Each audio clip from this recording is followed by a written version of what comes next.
A cold drizzle tapped against the broken window of the old bus station as a tired, single-dad janitor named Daniel slipped in quietly, balancing his daughter's lunchbox in one hand and a small foil-wrapped sandwich in the other. He didn't know that one small act of kindness today would reopen an old wound, change a young soldier's fate, and bring an admiral to his doorstep before sunset. But it all began with a look, one look at a struggling woman in uniform, and a decision that would pull every viewer into the heart of this story and hold on until the very last moment.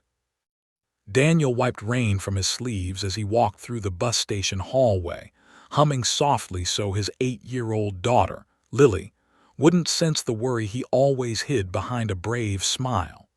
Life had never been soft on them.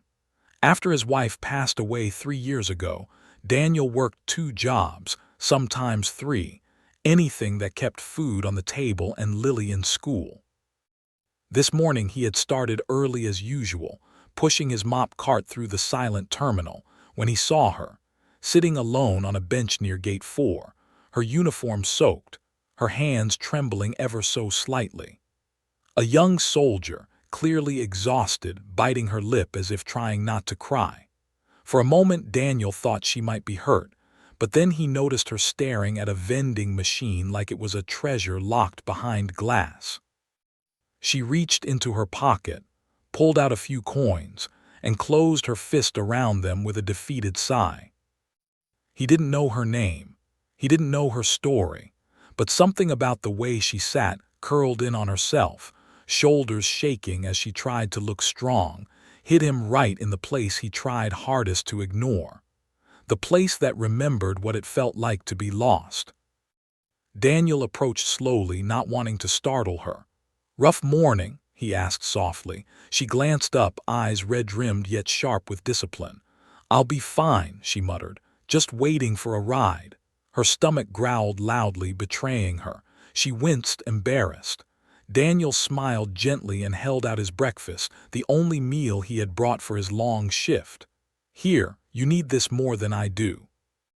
The soldier blinked, confused. "No, sir, I can't. You're working a tough job too. I'll figure something out."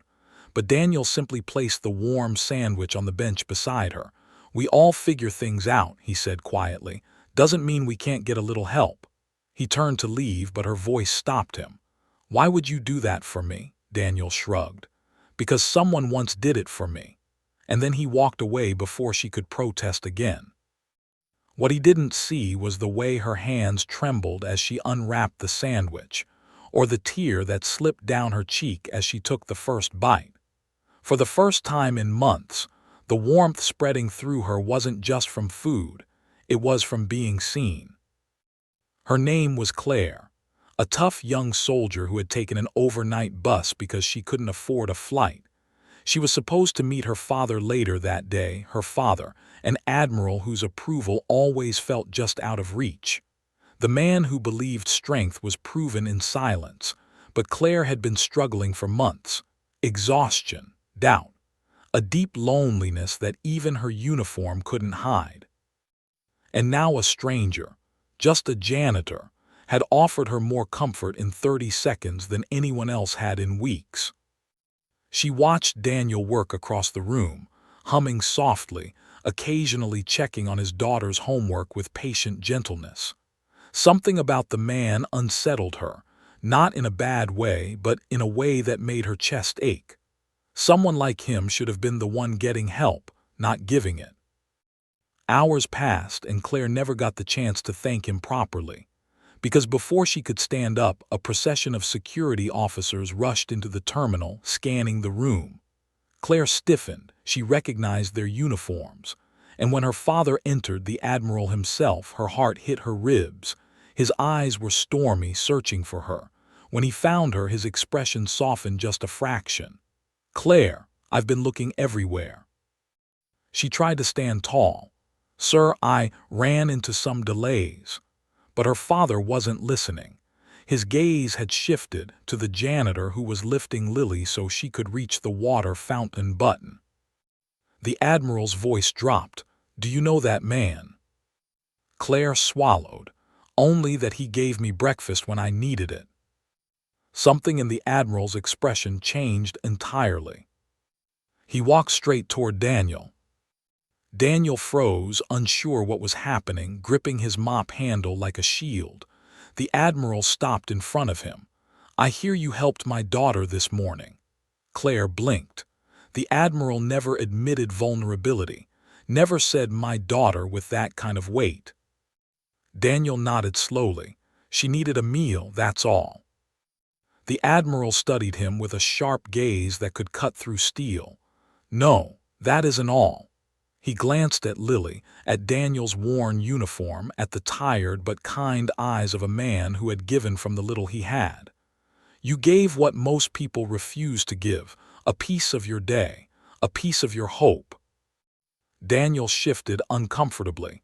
Anyone would have done the same. Claire stepped forward. "No, Dad, most people walked past me." The Admiral took a deep breath, then said something neither of them expected. "Daniel, what would you say if I offered you a position on base? Better pay, better hours, benefits for you and your daughter, and a future where you don't have to choose between a meal and a day's work." Daniel stared at him, stunned. "Sir, why? I didn't do anything special." Claire looked at him with a soft, grateful smile. "You did something most people forget how to do. You noticed." Lily tugged Daniel's sleeve. "Daddy, maybe God is giving you a yes."